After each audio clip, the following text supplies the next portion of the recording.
So let's get to the TNA Impact recap. So this was from last night. I actually did watch it last night. So that was cool. I got to watch it on Thursday night, start to finish. I thought this episode was like pretty decent, you know. The Full Sail shows have a lot of energy, and I think that's good.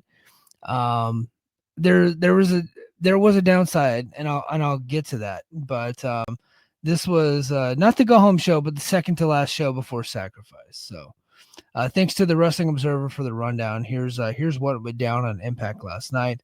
Show kicked off with Elijah. Yep, former Elias making his from WWE making his TNA singles debut against Brian Myers of the System. So yeah, you know, on WWE you had the John Cena heel turn. On AEW this coming up week on AEW Revolution, you got Kenny Omega versus Takeshita. You got Kyle Fletcher versus Will Ospreay in a steel cage. And on TNA, you had Elijah versus the System. So, yeah. TNA's look, they're selling tickets. What the fuck do I know? But Elijah came out swinging, decking Myers with a big shot right off the bell. He stayed on him, slamming Myers head on the apron and hitting a hip attack, drive-by style.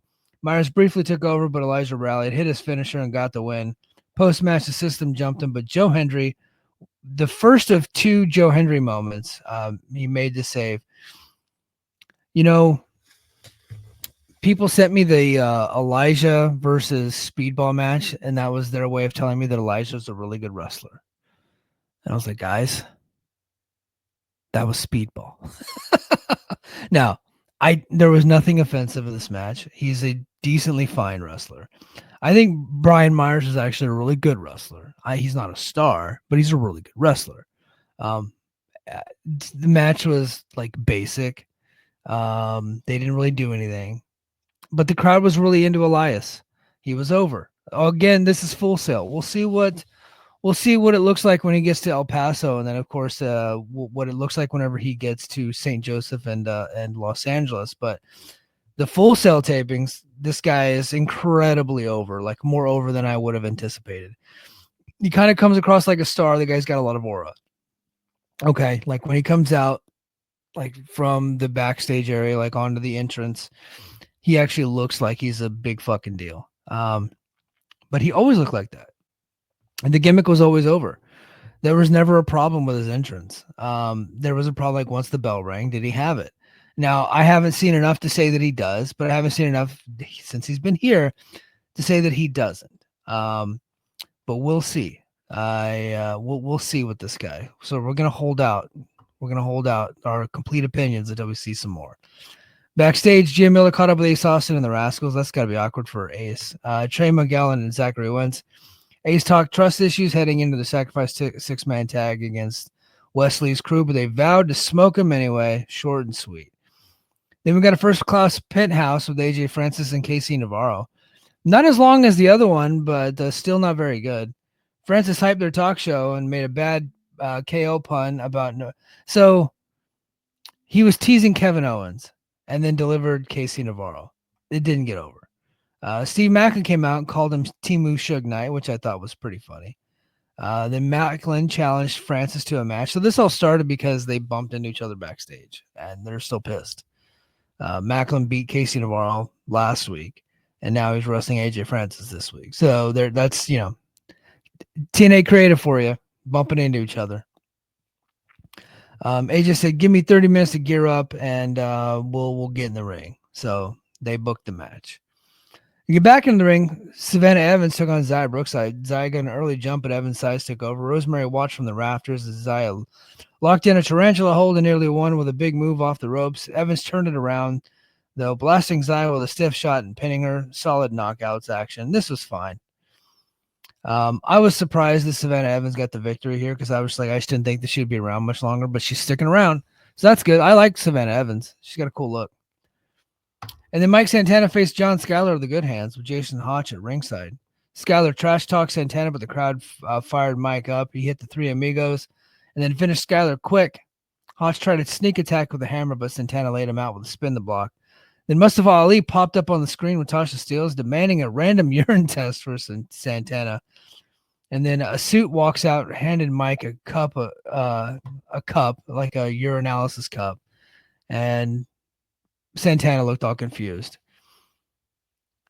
This is stupid. This is like, I thought it was funny, like doing the random urinalysis. I thought it was funny, but what ends up happening is fucking dumb. And we'll talk about that in a minute. Back to the ring, AJ Francis with Casey Navarro fought Steve Macklin. Macklin started hot, but Francis slowed her down. The Northern Armory, Travis Williams, and Judas Igros ran out to help Macklin, but it backfired. Francis capitalized with the down payment chokeslam for the win. So here's what happened. This recapper here condensed it. So Francis had Macklin. He was getting ready to hit him with a chokeslam, but the Northern Armory distracted Francis. But Macklin was not happy about that. So Macklin ran out to tell those guys to go away. And then he got back in the ring, got distracted, and then that's when the down payment chokeslam hit. So they tried to make both guys look strong and give Macklin an out for losing because he got, essentially, and Frankie Kazarian was out there taunting him and all this stuff. So, and Frankie Kazarian was backstage, but, the bottom line is Macklin lost to fucking AJ Francis. So there you go. Post-match, Macklin confronted Young backstage saying he didn't want their help. Frankie Kazarian taunted him too, and there's tension everywhere apparently, guys. And then we go to a digital segment that showed Matt Hardy, Joe Hendry, and Elijah picking their sacrifice team. Ryan Nemeth begged to join, but Hardy shut it down. Matt Hardy then called Nick Nemeth, the older brother, and Nemeth reluctantly agreed. Nick Nemeth said he would join. And reluctantly agreeing to break the news to his brother, they pan over to Ryan Nemeth, who found this out, and he's crying. Okay. This would have worked so much better if Ryan Nemeth didn't come out and advertise that his brother's going to be back in a week. It made no sense to do both, right? It made no sense whatsoever. In fact, I get the feeling that this was not supposed to air till next week, and then they fucked it up. That's the only thing I could think of. Because in a little bit, he comes out saying, my big brother, doing that whole thing. And but before that, he's in his like wrestling gear and he's crying backstage. Makes no sense. They got to button that stuff up. That's like Bush League. Okay. Then NXT's Fraxium, Nathan Frazier and Axiom sent a message to the Hardys ahead of their Roadblock title match, promising to watch their match later. Speaking of, Moose and Obafemi went face-to-face before the Roadblock clash. Moose brought security. So they were like alternating the way that they were looking, much like the 1990s face-to-face confrontation between Mike Tyson and Evander Holyfield. So they're still doing that. And it turns out the security was all paid goons because Moose told the goons to go ahead and attack Obafemi. Femi cleared house, looking dominant, but then Moose hit him with the spear, and then Moose was holding up both titles. So we got the big match coming up at Roadblock. Moose versus Obafemi, and then, of course, the Hardys versus Fraxium. That should be a big deal. Speaking of which, Cora Jade's supposed to be at Sacrifice, but she got hurt this week. She said she dinged, like got a concussion, so we'll see if she even gets cleared for the match. But it's going to be interesting to see if she's able to make it or not. So I don't know. So the Northern Armory, Eric Young, Judas Igros, and Travis Williams, they beat Ace Austin and the Rascals. Young's team controlled early, but the Rascals fired back. Wes Lee's interference distracted them, though, and Young hit a pile driver for the win. This was a really good match. This was match of the night for me. It was a lot going on. I bet, like, if you don't like all the fucking move after move after move, sprint, like this was like old school X Division style. I thought the recapper undersold just how good this match was. If you're gonna watch one match from the show and like you're just a person that's like good matches, if you listen to me, it's like, hey, what was good on TNA?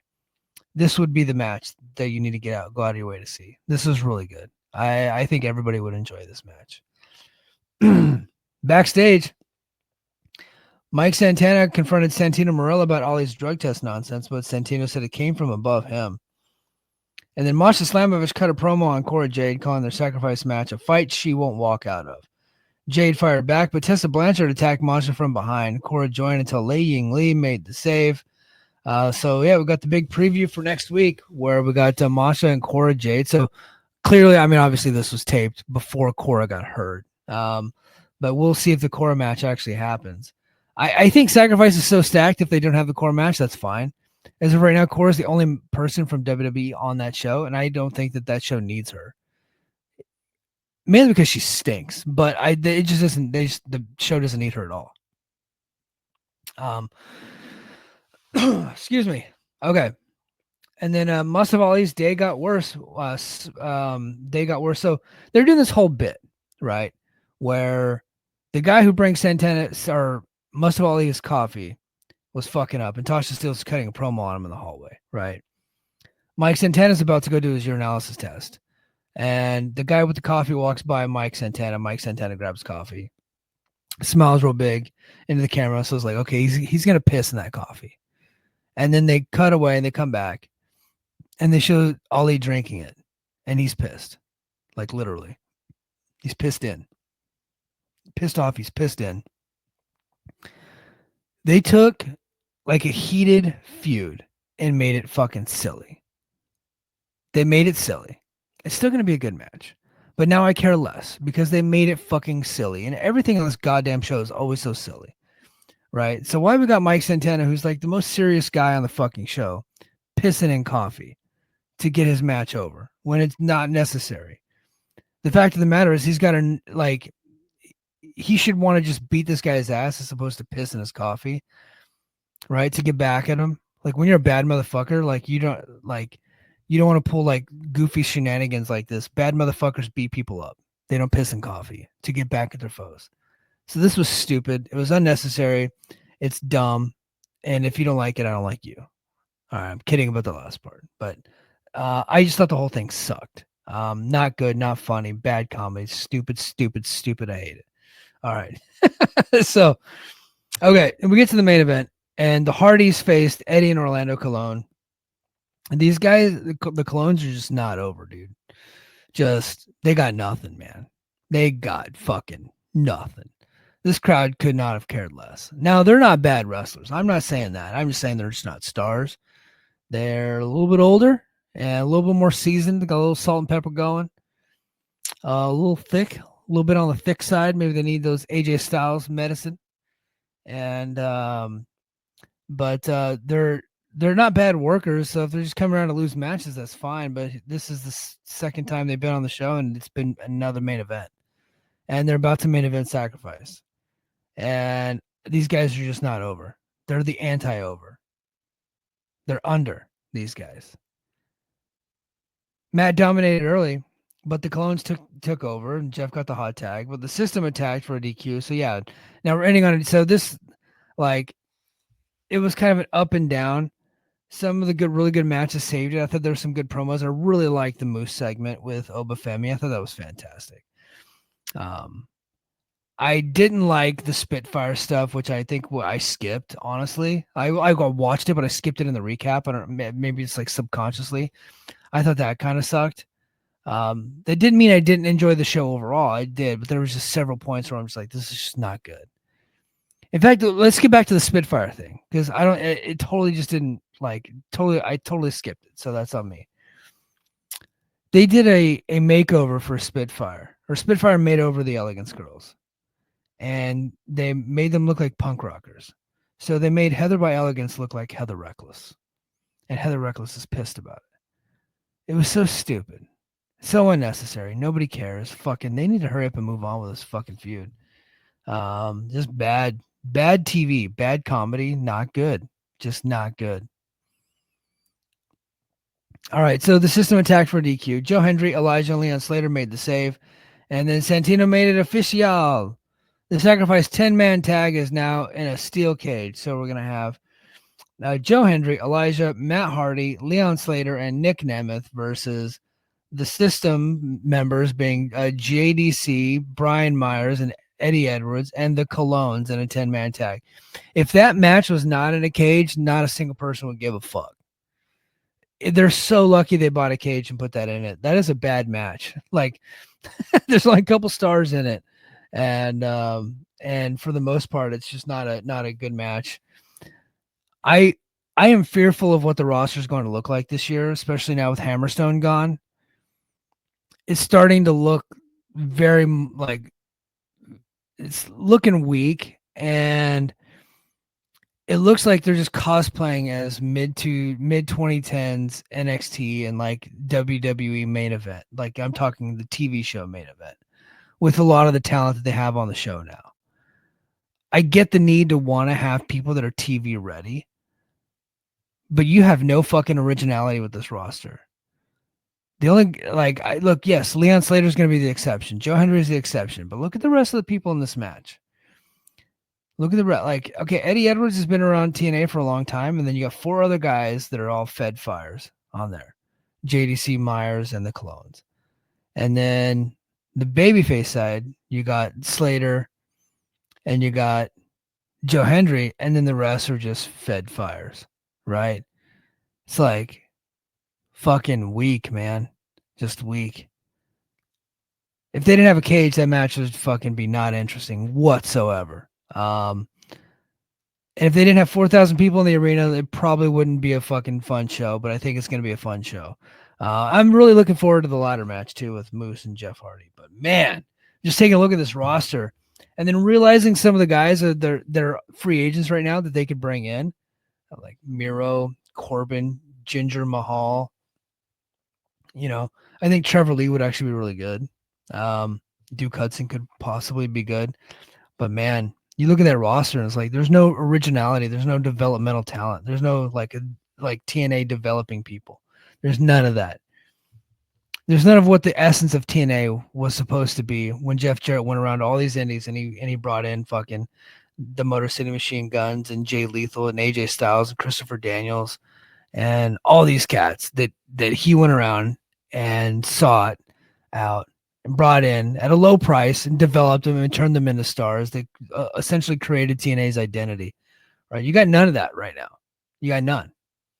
So at least not enough of it. You know, you got Leon Slater, you got the Rascals and Ace Austin. But outside of that, it's like, man, just a lot of people off the scrap heap. Sad state of affairs, man. But we'll see what they do. We'll see if they actually want to take chances and have an interesting lineup and an interesting stable of wrestlers. All right, here is the latest updates on the 2025 Sacrifice card. Looking pretty good.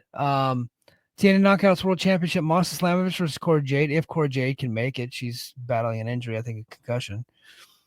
I don't think that match is going to be all that great because Cora's not getting any good.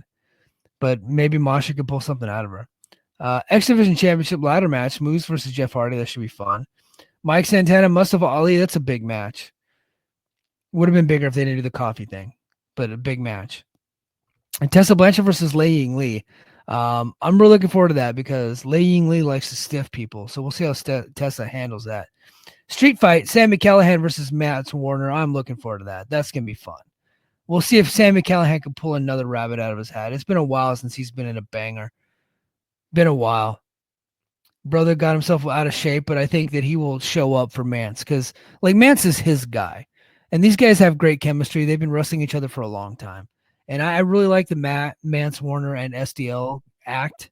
I like those characters. I think they're doing a good job with that. When I talk about them needing to develop talent, I'm talking about fucking Mance Warner, right? They should have had Mance Warner in this company 3 years ago, and I'm pissed. He's been available this whole time. They're just now bringing him in. 6-man tag, Rascals and Ace Austin versus Wesley, Tyson DuPont, and Tyreek Igwe. That should be fun sprint. I get the feeling the Rascals are going to win that one. I'm doing a preview now because I'm not going to be able to do one next week, by the way.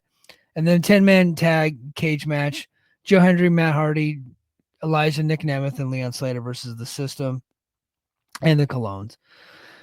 I think baby faces go up on that one, and Elijah turns on Joe Hendry. You know what? Actually, they're foreshadowing a little too much to where I'm like, now it might not be happening. But Tommy Dreamer's teasing surprises, so be ready to be let down on that one. So let me give you the winners. Masha obviously beating Cora Jade. I think Moose beats Jeff Hardy because he's going to be losing to Obafemi. I don't think they're going to want him to lose twice in the same week. And if he beats Jeff Hardy, he gets his heat back. I think Mustafa Ali beats Santana. If Tessa beats Lei Ying Lee. Mance beats Sammy. Rascals go up in the 6-man tag, and then Babyface is up in the 10-man tag. I think that's a hell of a card right there. So Tessa, I think she's beating Lei Ying Lee, and then she's going to head to Rebellion to face Masha Slamovich. And when she beats Masha Slamovich, I think Natty Neidhart would be there waiting to do that match. Natty is doing a tour around the Indies. She's working NWA. She's working Bloodsport. I think it's inevitable that she comes to TNA. And at Slammiversary, we get Tessa Blanchard versus Natty Neidhart. And that would be the first time ever we had 2 female wrestlers who are 3rd-generation stars wrestling in a ring. So I think that's a big deal. And I think that's the match that we get. So, but yeah, guys, let me see. How much time did I get? 49. Yeah, not bad. Even without all the comment section going crazy. I typically don't do an hour unless I have the comment section whenever I'm doing these solo pods. So that's going to do it for me this week on Brace for Impact. Back your normally regular scheduled programming next week. And then, of course, on Sunday night, the Mike and JD show. So stay tuned for that.